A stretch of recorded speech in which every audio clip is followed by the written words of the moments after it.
अस्सलाम वालेकुम नाज़रीन, मां आहियां शुएब अली उमरानी ऐं तव्हां ॾिसी रहिया आहियो BR टाइम न्यूज़। सभ खां पहिरियां शामिल कंदासीं हीअ रिपोर्ट। वॾे वज़ीर मुराद अली शाह चयो आहे त असांखे तवानाईअ वारा मंसूबा शुरू करण खां रोकियो पियो वञे। आदमशुमारी ऐं तवानाई मंसूबनि बाबति CCI जे फ़ैसिलनि खे गॾियल पार्लियामेंट में चैलेंज कंदासीं। कराचीअ जे डाउ अस्पताल में तक़रीब खे ख़िताब कंदे वॾे वज़ीर चयो त अवाम असांखे वोट ॾिनो आहे, अवाम जी ख़िदमत कंदा रहंदासीं। तब्दीली सरकार हिकु वधीक पेट्रोल बम केराए महांगाई सटियल अवाम जी चेल चिबी करे छॾी। पेट्रोल जी क़ीमत में 4 रुपया वाधि, फी लीटर 127 रुपया 30 पैसनि जो थी वियो। हाई स्पीड डीज़ल जी क़ीमत में 2 रुपया वाधि, गासलेट 70 रुपया 5 पैसा फी लीटर महांगो। PTI सरकार पेट्रोलियम शयुनि जी अघनि में वाधि सां गॾु LPG जो फी किलो बि 29 रुपया महांगो करे अवाम जूं दाऊं कढी छॾियूं। पाकिस्तान में पेट्रोल भारत ऐं बांग्लादेश समेत केतिरनि ई मुल्कनि खां वधीक सस्तो आहे। महांगाई रुगो असां वटि न पर अमेरिका ऐं बर्तानिया में बि वधी आहे।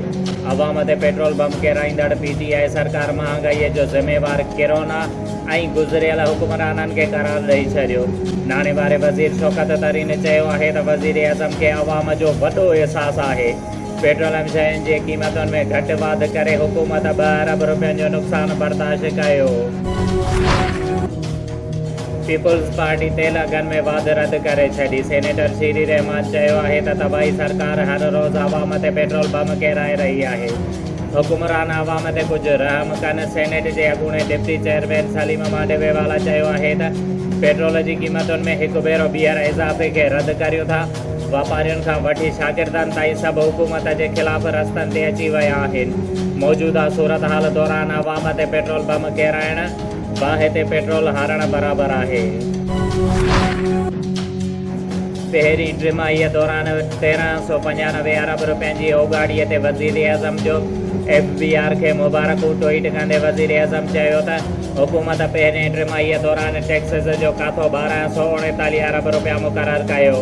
हीअ ओगाड़ी गुज़िरियल साल जे टिमाहीअ जे मुक़ाबले में 38% वधीक आहे।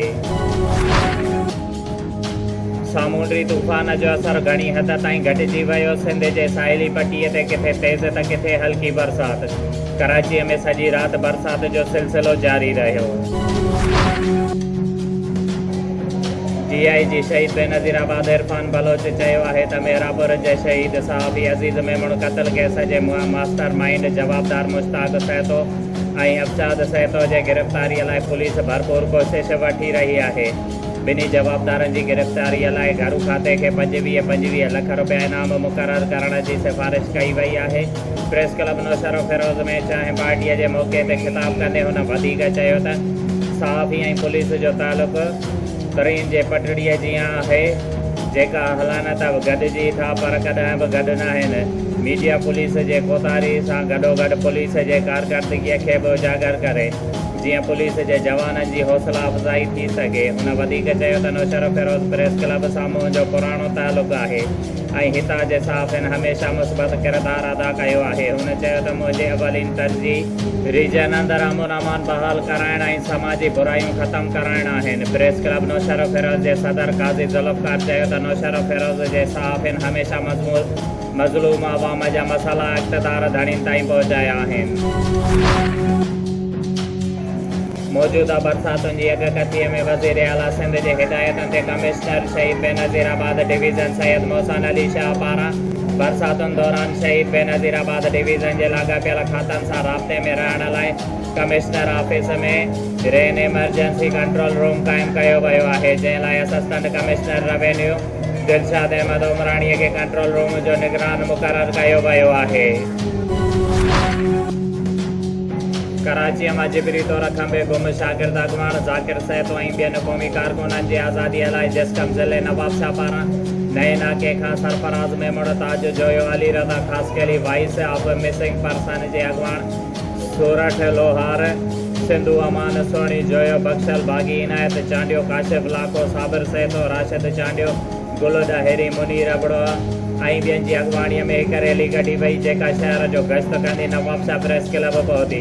उन मौक़े ते उन्हनि रैलीअ खे ख़िताब कंदे चयो त इंतिहाई अफ़सोस सां चवणो थो पवे त कराची में जबरी तौर खंबे गुम कयल शागिर्द अगवान ज़ाकिर सैतो खे 1 महीने का मथे अरसो गुज़री वियो आहे, जंहिंजो हिन वक़्त ताईं को बि ॾस पतो मिली सघियो न आहे। हुननि चयो त जबरी तौर खंबे गुम कयल शागिर्द अगवान ज़ाकिर सैतो हिकु पुरअमन शागिर्द आहे जेको कंहिं बि गैर क़ानूनी सरगर्मीअ में मुलविस न आहे। जेकर मथस को केस दाख़िल आहे त कानून मुताबिक़ हुनखे अदालत में पेश कयो वञे।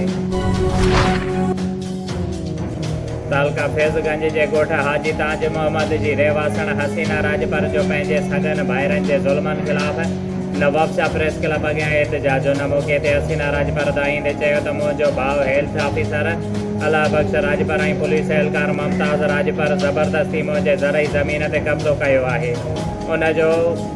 उन चयो गुज़िरियल ॾींहुं पुलिस एहलकार मुमताज़ राजपर सरकारी हथियारनि सां मूं ते फायरिंग कई मौजज़ाना तौर बची वियसि। हुन चयो त मुंहिंजे भाइरनि पुलिस खे पैसा ॾेई मुंहिंजे नौजवान पुट मुज़म्मिल राजपर खे गिरफ़्तार कराए हुन ते कूड़ी FIR दाख़िल कराए छॾी आहे। जेको ज़ुल्म आहे हुन चयो त मां ग़रीब मिसकिन आहियां, हुन जो मुक़ाबिलो नथी करे सघां।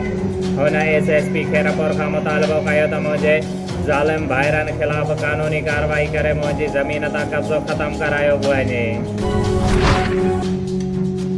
तालका काज़ी अहमद जे ॻोठ दोड़ाई महर जे रहवासी मर्द ऐं औरतुनि कादर बख्श महर, खमीसो महर, अलादीनो महर, शाज़िया महर ऐं भागुल महर जो जमाल शाह पुलिस ख़िलाफ़ एहतजाज जो मौक़े ते भागुल महर रोईंदे चयो त मुंहिंजो पुटु हिदायतुल्ला महर सब्ज़ी खपाईंदो मज़दूरी करे घर जो गुज़र सफ़र कंदो आहे, पर कल्ह जमाल शाह पुलिस ज़ुल्म कंदे मुंहिंजे पुट खे गिरफ़्तार करे हुन ते कूड़ी FIR दाख़िल करे छॾी आहे।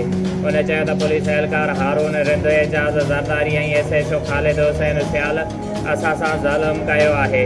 मुंहिंजे पुट ते कूड़ी FIR दाख़िल कई आहे।